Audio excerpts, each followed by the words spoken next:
오늘은 마태복음 5장 13절에서 16절까지의 말씀을 가지고 가짜 골드가의 시대, 순금의 신앙을 증명하라 라는 제목으로 하나님의 말씀을 함께 여러분들과 나누겠습니다. 사람들은 수치를 당하거나 부끄러움을 겪는 것을 싫어합니다. 사회생활에서 동료들에게 자신이 그리스도임을 나타내는 자도 있지만 드러내지 않는 자도 있습니다. 교회에서는 장로요 집사인지 교회 밖에서는 그가 신자인지 아닌지 모르는 사람도 있습니다. 그러다 보니 친구나 동료들 중에서는 나중에 너도 신자였어? 너도 그리스도인이야? 라고 묻는 그런 당황하는 일이 일어나기도 하는 거죠. 왜 세례를 받고 신앙 고백을 한 사람이 자신이 그리스도임을 나타내거나 표현하지 않을까요?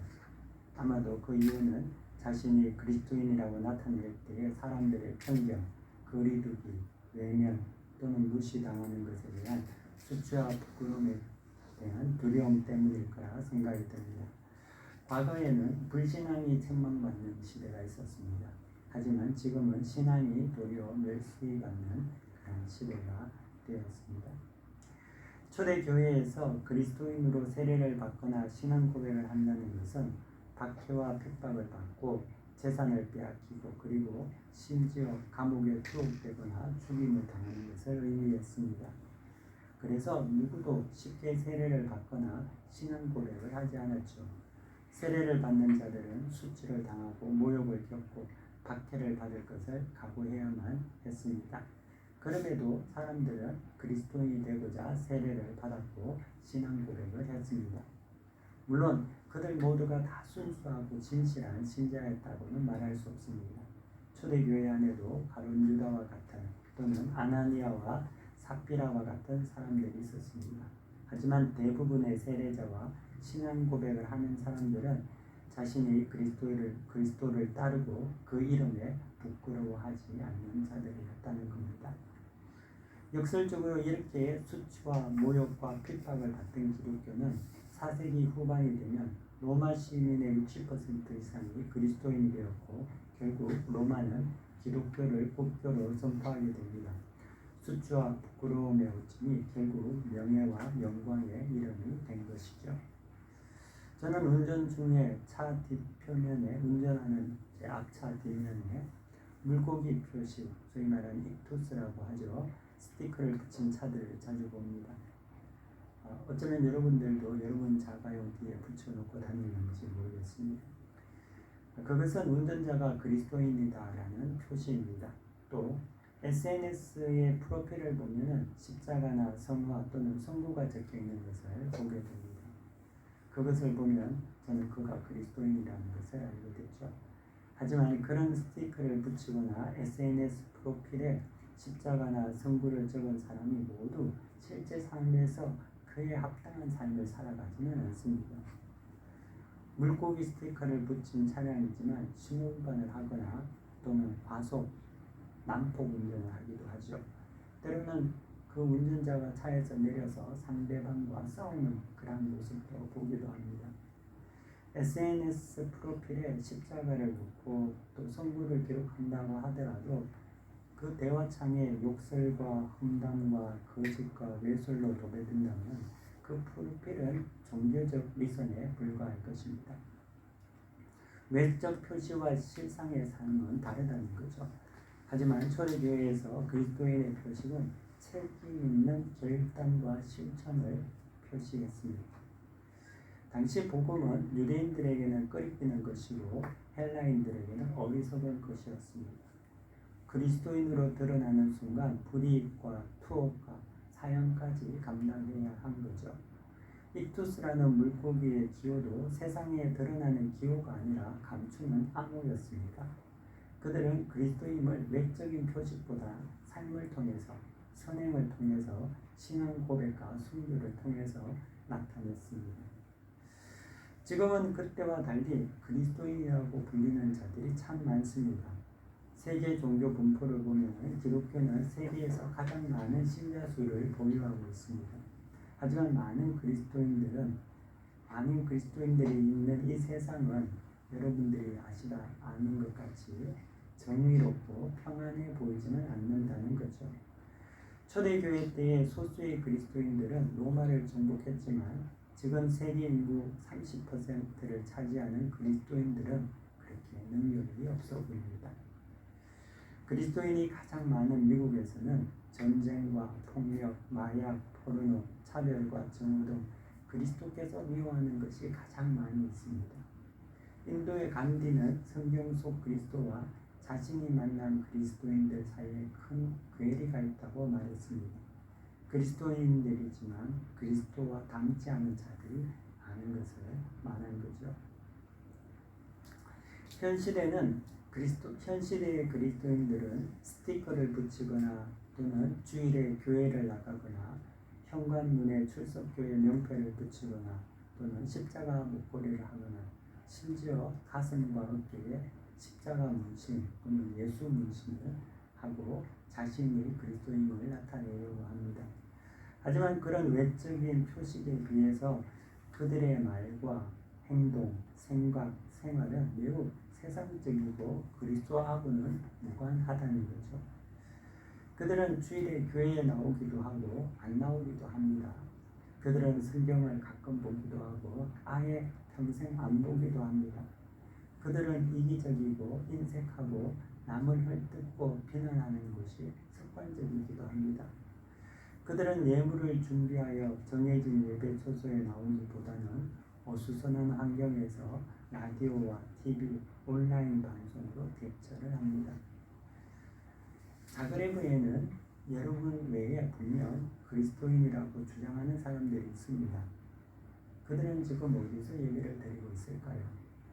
어디서 예물을 드리고 누구와 성령의 교제를 하고 있을까요? 그리스도인이라는 규정은 자기 스스로 하는 것이 아닙니다. 그 규정은 다시 말하면 인정은 성령에 의해서 삶으로 증거되는 거죠. 태양은 열과 빛을 숨길 수가 없습니다. 소금은 짠맛을 숨길 수가 없는 거죠. 다시 말하면 그리스도인이란 스스로 규정하는 것이 아니라 그들의 삶에 그리스도를 숨길 수 없기 때문에 그리스도인이라고 인정받게 되는 거죠. 숨기려고 해도 세상이 알아차린다는 거죠. 그래서 보면 사람들이 혹시 교회 다니세요? 예수 믿으세요? 라고 이렇게 티가 나게 되는 거죠. 숨겨도 세상은 알아봅니다. 그래서 안디옥 교회 그리스도인들이 너무나 티가 많이 나서 그들이 그리스도인이라는 소위 예수쟁이라는 이름을 붙게 된 것이 아니겠습니까? 오늘 마태복음 성경 본문이죠. 5장 13절에서 14절 우리 한번 다 같이 읽도록 하겠습니다. 말씀을 생각하면서 한번 읽읍시다. 시작. 너희는 세상의 소금이니 소금이 만일 그 맛을 잃으면 무엇으로 짜게 하리요. 그에는 아무 쓸데없어 다만 밖에 버려져 사람에게 밟힐 뿐이니라. 너희는 세상의 빛이라. 산 위에 있는 동네가 숨겨지지 못할 것이요. 아멘. 숨겨지지 못할 것이요. 숨길 수 없는 것이요. 그리스도인은 표관하고 티가 나게 되어 있다는 것. 이 시대는 그리스도인이라는 명칭이 사단의 관계로 혼란스러운 것이 되고 말았습니다. 과거의 세례는 현재의 세례와 달랐습니다. 현재는 과거의 신앙 고백과 달리 아주 느슨해졌습니다. 사단은 이런 세례 교인들과 신앙 고백자들을 매주마다 생산하고 또 위로하고 격려하고 있습니다. 사단의 계략에 속아 호칭만 있고 그리스도가 없는 그리스도인들이 많이 있다는 거죠. 붕어빵인데 붕어가 없듯이 그런 그리스도인들이 있습니다. 크로아티아는 운전면허 시험이 까다롭습니다. 그리고 비용도 비쌉니다. 오랜 시간 운전 연습과 도로 주행 또 시험을 거쳐서 마침내 면허증을 발급받습니다. 반면 한국은 자동차 학원에 등록하면 일주일 안에 면허증을 취득할 수 있죠. 과거의 세례는 까다롭고 영적 비용도 비싸고 오랜 시간 훈련과 시험을 통해서 받았습니다. 그래서 세례자는 곧장 세상에 나가도 안전한 영적 순례를 할 수 있었다는 거죠. 하지만 지금의 세례는 과거의 세례와 다릅니다. 세례를 받아도 곧장 세상에 나가 안전한 순례를 할 수 없을 정도로 느슨해졌습니다. 마치 군대 훈련소에서 갑자기 진중 세례를 받은 남성이 영적인 삶을 그 즉시 산다는 것이 어려운 것 같이 동일한 모습이라는 거죠. 여러분은 이 시대의 세례와 신앙 고백 자체가 엉성해져 있다는 것을 인지해야 합니다. 그러면 어떻게 해야 할까요? 3일 만에 딴 면허증으로 차를 타고 도심이나 고속도로에 진입하게 된다면 아마 큰 사고를 내거나 죽을 수도 있습니다. 그러므로 세례, 다시 말하면 영적 면허증을 딴 후에도 두려운 마음으로 순례를 더욱 긴장하고 훈련해야 합니다. 또 곁에 영적 안내자인 목자를 두고 지도와 교육을 받으며 세례와 신앙 고백을 채워가야 한다는 거죠. 사람들이 저를 목사라고 부릅니다. 목사라고 부르는 것은 제가 목사같이 행동하고 있을 때 목사라고 부르겠지요. 제가 목사가 된 지 벌써 20년이 훌쩍 지났습니다.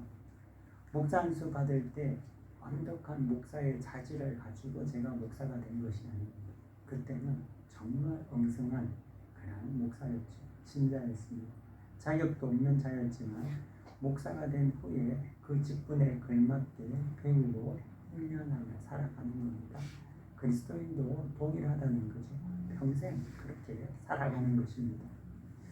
주님은 모르고 지은 죄보다 알고 지은 죄가 크다라고 말씀하셨습니다. 근데 그것은 호칭에 합당한 삶을 살면 축복이 되지만 그렇지 않은 삶을 되게 되면 더 많이 책망받는다라는 그런 말씀입니다.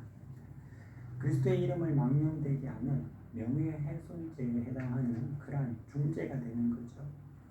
그것 때문에 사람들이 그리스도를 오해하게 만들고 편견을 갖게 하고 그리스도께 다가오는 것을 막게 되는 그러한 죄를 범하게 되는 겁니다. 세상에서도 신분에 따라서 가중처를 받는 것 아닙니까? 영적 세계에서도 그들이 가진 직분과 호칭에 따라 의무와 책임이 못지않게 크다는 것을 우리가 기억해야 하는 것이죠. 지금은 지폐의 가치가 폭락한 곳이 많습니다. 베네수엘라나 쿠바, 이란 등에는 지폐의 가치가 폭락했습니다.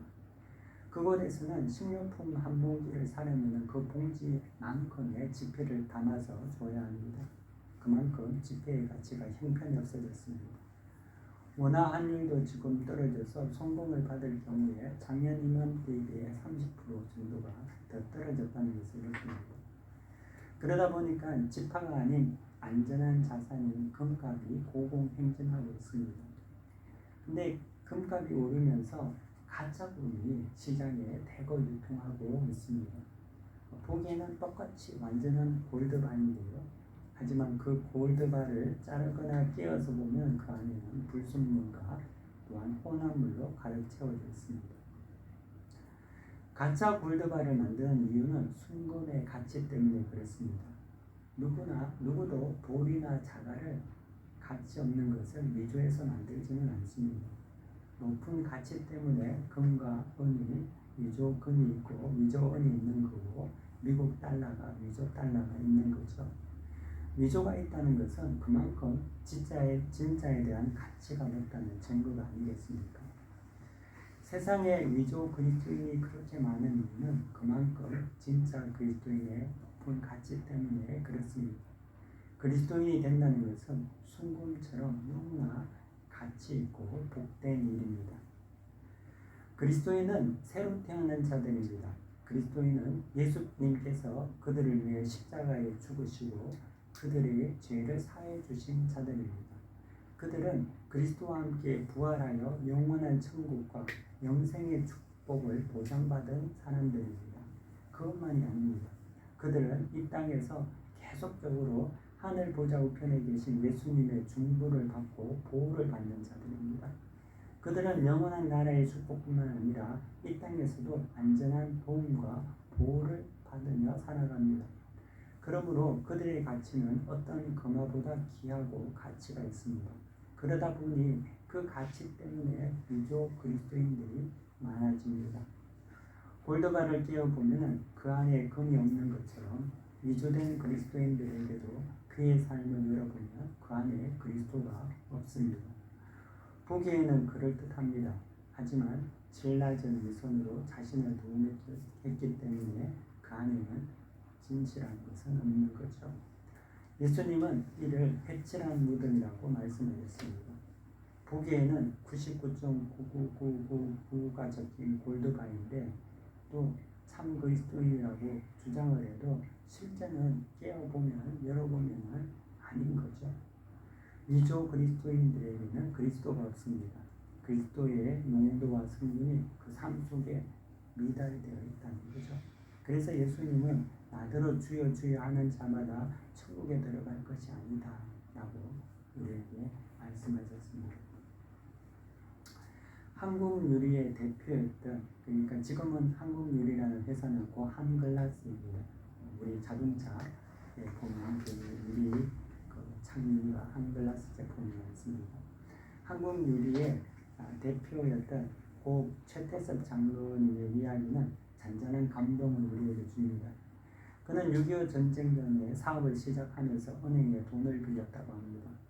전쟁이 발발하자 난리통에 사업을 접고 피난길에 오르게 되었습니다. 하지만 은행에 빌린 돈이 있어서 피난 떠나기 전에 빌린 돈을 갚기 위해서 은행을 방문했다고 합니다. 은행도 전쟁으로 정상 영업이 불가능했고 모든 직원이 피난을 가고 마지막 남은 직원이 잡물을 처리하고 있었습니다. 그는 직원에게 은행에서 빌린 돈이 있으니 갚아왔다 라고 이렇게 말했다고 합니다. 그래 이 직원이 하는 말이 이 난리통에 빌린 돈을 다 빼먹고 도망가는 형편에 당신 같은 사람은 본 적이 없다고 이렇게 말하면서 지금은 그 돈을 처리할 사람이 없으니까 돌아가라 라고 말을 했다는 거죠. 하지만 젊은 최태섭 장로는 지금 떠나면 언제 돌아올 기약이 없고 죽을 수도 있고 또 다시 갚을 수 있을지도 모르니까 무조건 나는 갚고 가겠다 라고 해서 기어코 그 직원에게 돈을 갖고 갔다고 합니다. 전쟁이 끝난 후에 그는 다시 사업을 위해 은행을 방문했습니다. 그때 자신이 전쟁 중에 빚 갚고 간 신뢰의 사람으로 그 은행에 아주 유명한 그런 신뢰의 사람이 되어 있을 겁니다. 그래서 은행장은 그를 보자마자 아무런 조건 없이 큰 돈을 대출해 주었다고 합니다. 그 돈은 제가 말씀드렸던 한글라스, 예전에 한국유리라는 한국 최초의 판유리를 국산화하는 그런 회사를 설립한 종잣돈이 되었습니다. 그의 정직은 숨길 수 없는 그리스도인의 실제 향기였습니다. 전쟁통에 돈을 떼먹고 도망하는 사람들이 많은 그때에 그는 복음에 합당한 삶을 살았던 것이죠. 교회 안에 사업하는 사람들이 많습니다. 하지만 사업장에서 탈세와 허위 고용과 유령 지원을 두고 돈을 번다면 또 임금을 체불한다면 어떻게 그리스도인의 이름을 가질 수 있겠습니까? 그 돈으로 11조와 감사와 주일 헌금을 한다면 그 헌금이 진정 하나님께서 받으시기에 합당한 것일까요? 여러분은 새로운 피조물이 되었습니다. 하지만 많은 사람들은 죽을 때까지 연약하고 갈등하고 어리석고 실족하고 유혹받는 마음으로 살아갈 수밖에 없다는 것을 잊어서는 안 됩니다. 여러분은 잠재적으로 미움받는 것을 싫어하고 고통을 싫어하고 손해를 싫어하고 사람들의 칭찬과 인정에 목말라 합니다. 하나님의 말씀에 순종하여 기도하고 말씀을 보기보다는 게으르고 나태하고 속이고 감추려고 하는 육신의 본성이 지배받고 있습니다. 하지만 여러분이 그리스도인으로 결단하였다면 이 모든 것과 싸워서 이겨야 합니다. 그리고 주님께서 가르쳐 주신 것처럼 우리를 시험에 들게 하지 마옵소서 라는 기도를 하며 살아가야 합니다. 여러분이 그리스도인이라고 결단하고 세례를 받고 신앙 고백을 한 순간부터 여러분은 회심한 삶을 살아가기에 대단히 부적합한 환경에서 살아갈 수밖에 없습니다. 여러분 주변에서 만나는 수많은 계층의 사람들은 그들이 아무리 양심적이고 선하고 인자하고 계획적이고 부지런하고 학식이 뛰어나고 명예가 있고 존경을 받는다 하더라도 그들은 모두 무엇을 먹을까, 무엇을 마실까, 무엇을 입을까를 위해서 살아가는 사람들입니다. 그런 사람들은 신앙이라는 것은 결혼식이나 장례식 또는 병상에서 필요한 것이다 라고 생각하는 자들이고 일상에서는 필요 없다고 믿는 자들입니다. 그런 사람 속에서 여러분들이 살아갈 때 낙심하게 될 때가 있습니다. 그들로부터 오는 비웃음과 조소, 희롱과 무시를 경험할 수 있습니다. 또한 자기 혼자만 그들 속에서 스스로 고립되어 혼자 있게 되는 소외감을 느낄 수도 있습니다. 사람이란 그런 모든 감정들을 싫어합니다. 비웃음, 조소, 희롱, 무시받는 것, 소외감, 이 모든 것은 인간을 괴롭게 하고 아프게 하는 것이라는 거죠. 하지만 사랑하는 여러분, 사람을 두려워하지 마십시오. 잠언 29장 25절에는 사람을 두려워하면 올무에 걸리게 되느니라 라고 말씀하고 있습니다. 여러분은 사람을 두려워하는 것이 아니라 하나님을 두려워해야 합니다. 그리스도인은 우리를 위해 돌아가셨을 뿐만 아니라 다시 사셨고 승천하신 후에도 하나님 우편에 앉아서 다시 오실 때까지 우리를 위해 계속 하나님께 변호하고 중보해 주시는 전지전능하신 친구가 우리 곁에 있다는 것을 믿어야 합니다. 그리고 그 주님을 붙잡아야 하는 거죠. 그러므로 하나님의 아들을 믿는 믿음으로 살고 늘 십자가에 달리신 주님을 바라보고 매일 하나님 편에 앉아 우리를 위해 기도하시는 그리스도를 바라보며 우리가 믿는 신앙의 삶을 통해서 삶에서 다른 사람들을 이끌어가고 그들을 붙들어줘야 할 것입니다. 그러한 삶을 여러분들이 온전히 살아가는 모두가 되시기를 간절히 바랍니다. 이 시간 우리 말씀을 생각하면서 잠시 묵상하며 기도하도록 하겠습니다. 다 같이 기도하겠습니다.